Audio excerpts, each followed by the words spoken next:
ଏବେ ଆସି ପହଞ୍ଚି ଯାଇଛି ମହିଶରା ଦୌଲତପୁର କଳିଙ୍ଗ ଗଣନାଟ୍ୟ ଗେଟ୍ ପାଖରେ। ଆଜିର ଯାତ୍ରା ହେଉଛି କଳିଙ୍ଗ ଗଣନାଟ୍ୟର ଯାତ୍ରା ଗେଟ୍।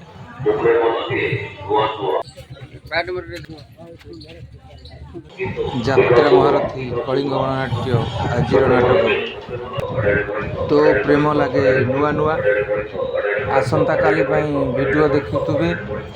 ଏହି ଭିଡ଼ିଓରେ ମୁଁ ଜଣେଇବି କାଲିର ନାଟକ କ'ଣ ଏବଂ ଟିକେଟ୍ର ମୂଲ୍ୟ କେତେଟାରୁ ଟିକେଟ୍ କଟାଯିବ। ଆପଣମାନେ ମୋ ଭିଡ଼ିଓ ଦେଖି ଲାଇକ୍ ସବସ୍କ୍ରାଇବ୍ ଫଲୋ କରିବେ। ଜୟ ଜଗନ୍ନାଥ। ଇଏ ହେଉଛି ଯାତ୍ରା ମହାରଥୀ କଳିଙ୍ଗ ଗଣନାଟ୍ୟର ଗେଟ୍।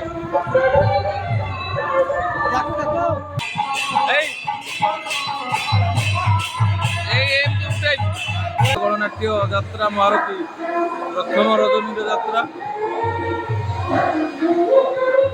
ଇଏ ହେଉଛି ମହିଶରା ଦୌଲତପୁର ପାୱାର କ୍ଲବର ଗଣେଶ ପୂଜା ଯାତ୍ରା। ଏଇଠାରେ ଆଜିର ନାଟକ ଏହି ଷ୍ଟେଜରେ ପରିବେଷିତ ହେବ। ଇଏ ହେଉଛି ଯାତ୍ରା ମହାରଥୀ କଳିଙ୍ଗ ନାଟକ।